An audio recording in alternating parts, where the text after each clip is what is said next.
Bonjour à tous, konnichiwa minna, c'est Kazu. Alors aujourd'hui je vous propose une vidéo un peu, on va dire, technique, enfin pas technique, même pas, qu'est-ce que je raconte. C'est un peu des conseils en fait pour ce que vous pouvez faire pour vous occuper dans l'avion quand vous êtes sur un long courrier, donc un vol de 8, 10 ou 10 heures et plus. Voilà, donc je vais vous donner quelques idées. Il y a d'autres choses, hein, mais moi c'est ce qui m'est venu à l'esprit. Donc voilà, on est parti. Donc la première chose, ça paraît basique et ça va sûrement paraître bizarre, mais c'est dormir. Si vous arrivez à faire une vraie nuit, j'entends là par vraie nuit, pas juste une heure et demie comme ça dans l'avion, comme j'avais fait il y a 3 ans. Si vous arrivez à faire une vraie nuit de 4, 5, voire 6 heures, on sait jamais, soyons fous, ça prend tout ce temps-là en moins sur un vol. Et quand vous avez un vol de 11 heures et plus, ça vous prend la moitié quand même, donc c'est pas négligeable. La deuxième chose, c'est basique aussi, mais c'est manger. Parce que dans les avions, il faut savoir que quand vous êtes sur des longs courriers, vous êtes un peu gavé comme des oies, on va dire.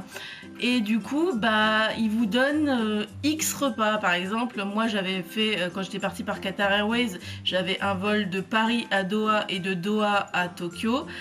Et rien que dans le premier vol, j'avais eu un repas chaud, plus un paquet de chips et plus un encas chaud.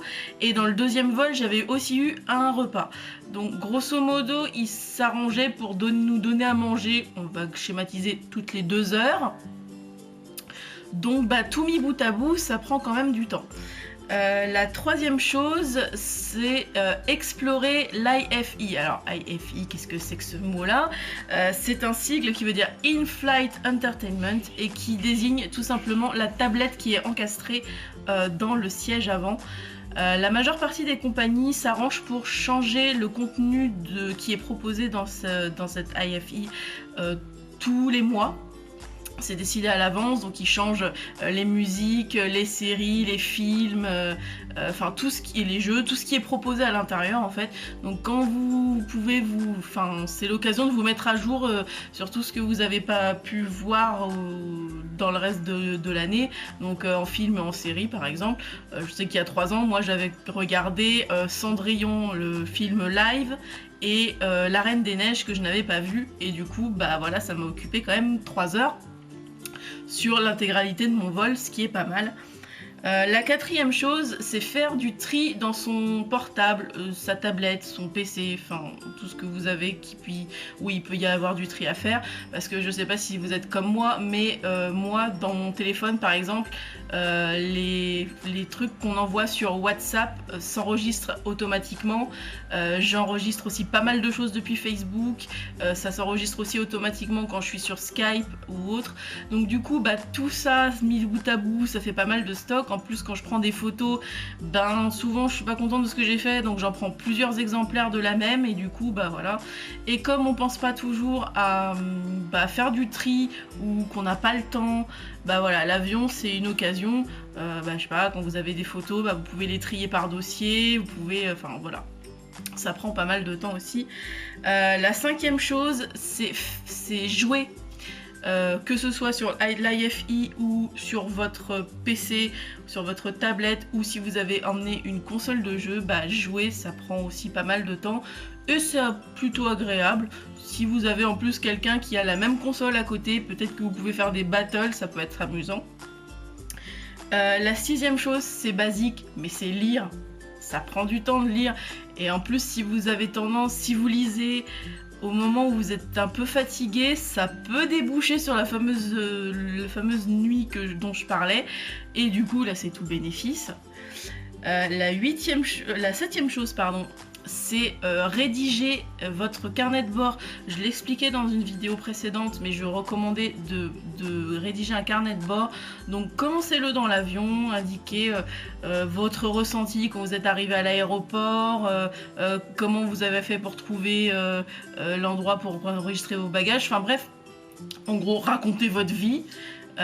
Et décorez-le, donc ça peut être avec des tampons, ça peut être Voilà, ça prend du temps aussi, surtout si vous prenez le temps de d'écrire correctement, etc.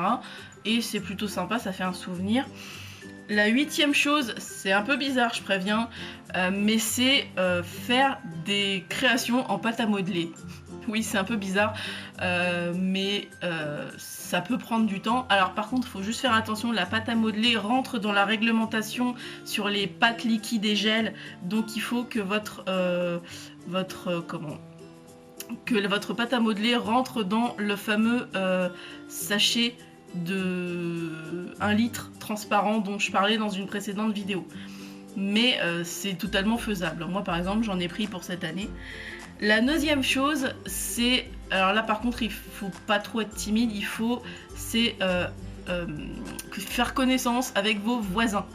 Alors, évidemment, si les voisins parlent pas votre langue, c'est un peu compliqué, mais s'ils parlent votre langue, ça peut être très sympa. Je sais que moi, il y a 3 ans, dans le vol entre Paris et Doha, j'avais fait connaissance avec une dame et sa fille, et on a parlé facilement pendant 2 heures, donc bah c'était très sympa, et ça a passé le temps, donc voilà. Et la dernière chose à faire, c'est se dégourdir les jambes, parce qu'un vol de 8 heures et plus, c'est très long. Vous allez avoir mal aux jambes, ou elles vont être engourdies, vous allez avoir des fourmis, enfin bref. Levez-vous, faites quelques pas, allez ne serait-ce qu'aller jusqu'aux toilettes. Enfin, dégourdissez-vous les jambes, faites peut-être quelques étirements sans prendre toute la place vers l'arrière pour pas gêner l'équipage. Mais bref, ça peut être aussi un moyen pour que ça prenne du temps, et en plus comme ça vous aurez pas mal aux jambes. Voilà, c'était une vidéo assez courte, mais j'espère que ces conseils, enfin ces idées d'activités dans l'avion vous seront utiles. Moi en tout cas, je les ai déjà mises en pratique et je vais recommencer cette année, et je vous dis à bientôt. Bye bye.